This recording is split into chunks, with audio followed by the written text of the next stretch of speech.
Hello, good day, guys. So here we go again sa Sir Onin's Corner. Okay, so ngayon naman po, ang pag-uusapan natin is this test, what we call the two-case HSD post-health test or the honestly significant difference post-hook test. So, anong purpose nitong two-case HSD post-hook test? This is something related po dun sa ating previous tutorial, which is all about dun sa F-test. Dun sa F-test kasi natin, we find out na mayroon significant difference between these three groups. Pero hindi natin alam kung anong specific group dito, aling two group dito sa tatlo ang meron talagang difference. Okay? Ang pina-find out lang po ng F-test, if you get the F statistic na more than the F rate, is may significant difference silang tatlo. Pero hindi natin ma-point out kung anong specific group dito sa tatlo. So this test po na ipapakita natin dito sa video will pinpoint out kung alin doon sa tatlo ang may significant difference. Si Group 1 ba sa Group 2? Or si Group 3 ba kay Group 2? Or si Group 1 to Group 3? Okay?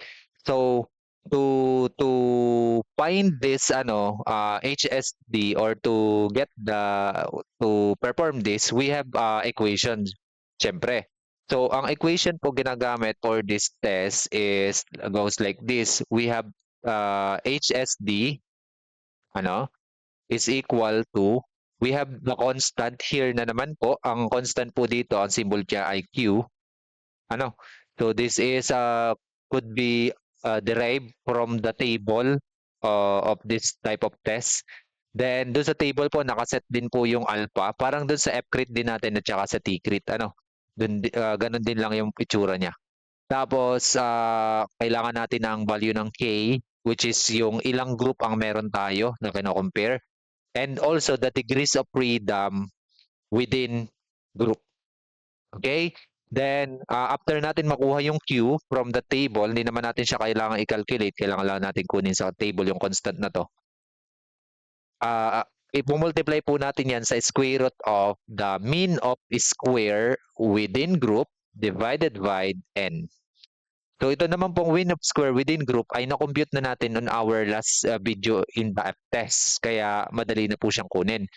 So after po na ngayon na alam na po natin yung formula for this HSD, so ang ating pong one is to prepare po yung mga kakailangan natin data. So, since na-compute na naman po natin yung mga kailangan nating data nung una, so I write po yung ating mga mean ng group natin. So, for group 1, mean ng group 2, at saka mean ng group 3. Yan po yung kailangan natin. So, for the mean of group 1 from our previous calculation, ang mean po niya ay 25. Wait lang guys, ayusin natin yung ano. So that is 25.08. Okay, that is the mean of group 1 data. Ang mean naman po ng group 2 data is 25.00 and for the group 3, we have 25.44. Okay, 25.44. So, then kailangan din po natin yung kanilang overall mean ma-recall. So, ang atin pong overall mean from our last video is X. Ganyan lang po. Wala po tayo lalagay dito 1, 2, 3 kasi overall mean po ito. That is 25.173. Ano? 25 point, by the way, ayusin natin yung 5. 25.173. So that's the first set of data na kailangan natin dito sa HSD. Then also, kailangan din po natin ng mean of square since pinapakita po natin sa formula mean of square within group. Kailangan din po yan. So na-compute na naman po natin on our previous video na siya ay 0.0150. Okay? Then we have also the n, kailangan din po natin. So ang n po, tumutukoy po siya sa number ng data within each group. So for these three groups po, group 1, group 2, group 3, meron po tayong 5 trials. Kaya po yung n natin ay equal sa 3. Sorry, 5 pala po. 5. So n, it will equal to 5. Then also, yung ating degrees of freedom within group, kailangan din po natin. Ayan po, yung degrees of freedom within group, kailangan din natin sa ating equation. Kaya we have to also indicate that in our preparatory data. So that is degrees of freedom within group. So if you recall the ano po, the formula for within group, so that is n minus k. So yung n po natin, we have 15. Yung total number of data po natin kasi 5 times 3 po tayo. So that's big letter N po.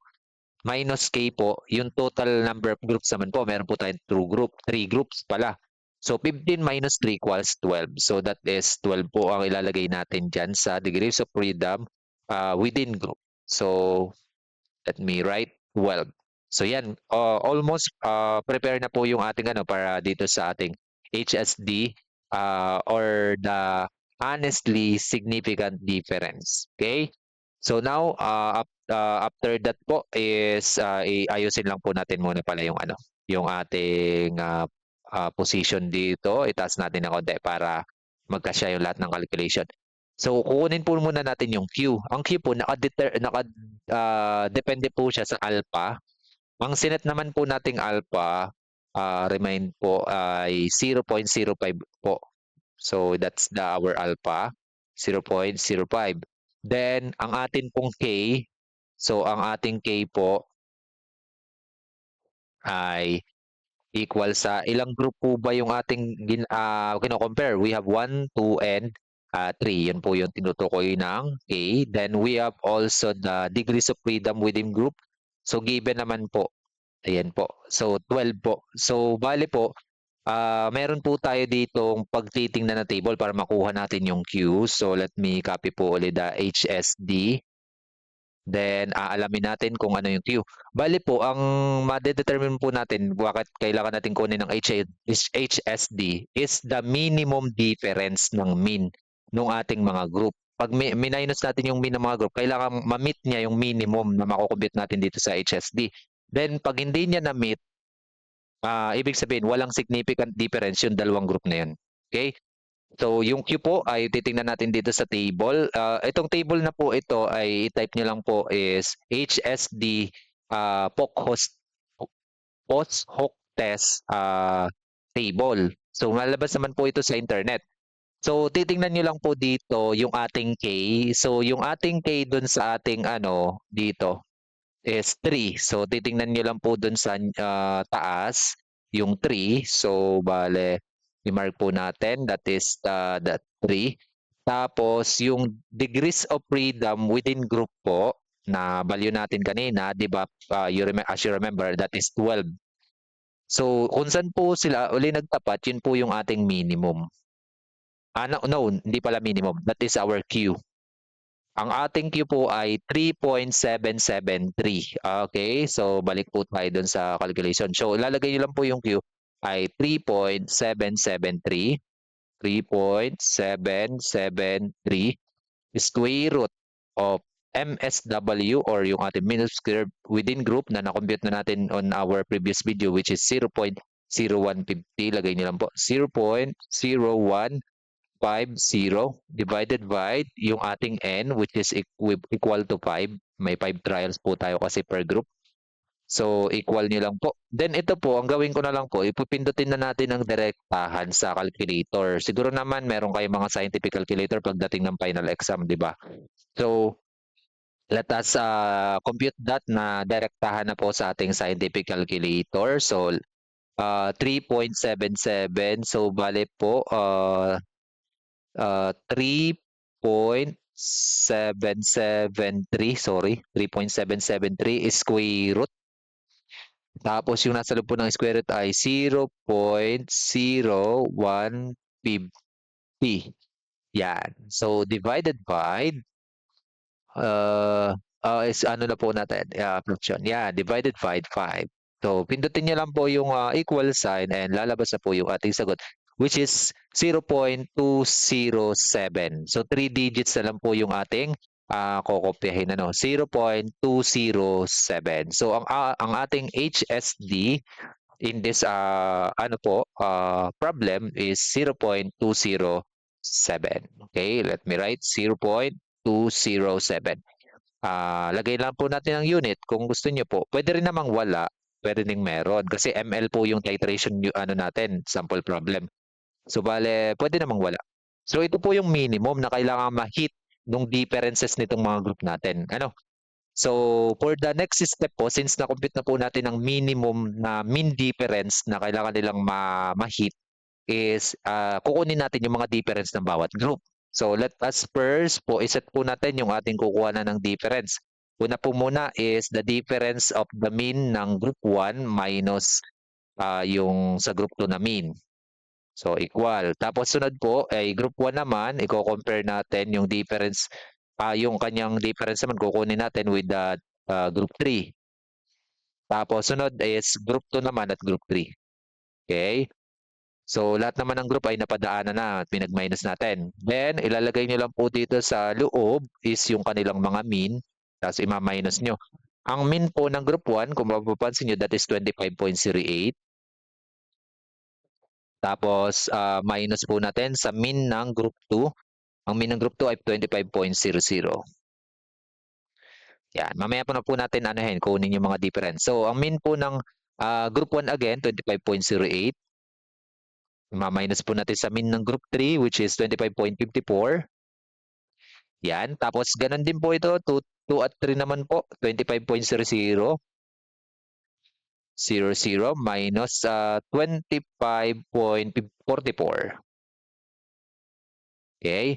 So, tapos, ima-minus niyo po yung mga yan. Then, pag minus po natin ng 25.08 minus 25.00, your answer will be 0.08. So, bale, lagay natin. Your answer here is 0.08. Kung mapapansin nyo, mayroon ditong mga lalabas ay negative. Pero since difference lang naman po yung ating kinukuha, absolute value na lang po yung ilalagay natin or it is reported as positive kasi difference lang naman ang concern natin. Ano? So next po is 25.08 minus 25.44, that is 0.36 difference po sila. Pero kung ito nyo, negative. Pag negative po ang lumalabas, ibig sabihin ay yung mababa ang nilagay nyo sa unahan, tas mata. Kasi ito naman, pwedeng pagbaligtarin po. Pwede pong ang group 3 mean ang nasa unahan, tapos group 1 mean ang nasa likod. So positive. Kaya 0.36 na lang po natin i-report, hindi negative 0.36. Tapos next po is 25.00 minus 25.44. Pag minus nyo po, that is equal to 0.44. Okay? So ngayon po, kung mapapansin niyo po, yung mean po ng mean difference ng group 1 tsaka group 2 which is 0.08, it is less than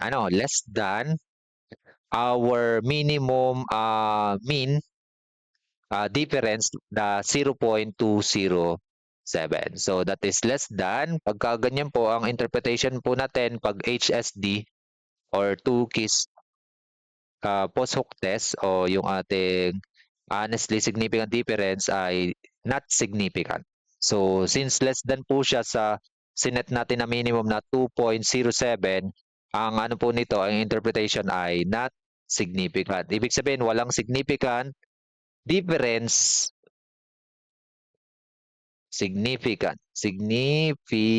walang significant difference ang group 1 at saka group 2. Okay? Next po, 0.36. Tingnan niyo po. Mas mataas po ba siya sa 0.207? Yes. So, magiging greater than naman po yung ating dito. So, that is greater than 0.207. So, this is, ang interpretation niyo po, significant. Significant. So, ayusin natin spelling. Significant. Next po is ang 0.44 po, mas mataas po ba siya sa 0.207? Yes, mas mataas po uli siya. Kaya po siya ay greater than po uli.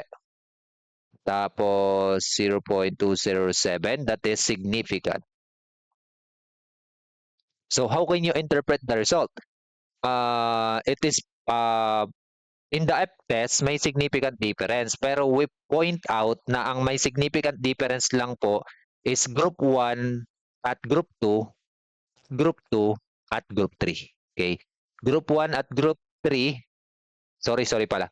Group 1 at group 3 ay may significant difference siya. Kung mapapansin nyo, mataas yung mean ng group 3. So the interpretation here, the group 3 mean is significantly higher than the mean of the group 1 if ang ating concern ay direction kung higher. Pero kung ano nyo, na two-tail or walang direction tayong concern, sasabihin nyo lang dyan, there is a significant difference between group 1 and group 3. Tapos merong significant difference din sa group 2 and group 3. Okay?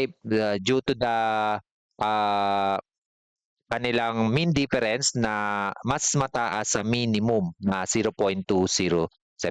Then yung group 1 at group 2 po, yung mean difference po niya hindi po naka-achieve or hindi nakaabot sa minimum nating set na 0.207 based from HSD. So that's why there is no significant difference sa 1 and 2. So ganyan lang po guys i-perform ang 2 keys HSD post-hook test. Para ma-point out nyo lang, purpose po nito is para ma-point out nyo doon sa tatlong group kung alin dito sa tatlong group ang may significant difference. After nyong malaman na meron silang significant difference gamit ang F-test. Ipe-perform nyo lang po ang post-hook test kapag po ang F-test natin ay pumasa or na-reject nyo yung null hypothesis na patunayan nyo na may significant difference sila. Ano? Pag ang yung F calculated or F statistic ay mas mataas sa F crit. Pero pag hindi po or fail to reject ang null hypothesis ang result nyo dito or mas mababa ang F stat nyo kaysa sa F crit, so hindi nyo na kailangang i-perform ang post-hook test kasi nga wala nga significant difference. Ngayon, kung meron naman, ay di-perform nyo po ito para ma-point out nyo kung aling group ang merong significant difference dun sa tatlo. Okay? I hope you understand how to perform the 2 keys HSD post-hook test in this video. So don't forget po to like the video or subscribe to our channel kung bago ka pa lang po sa channel na to.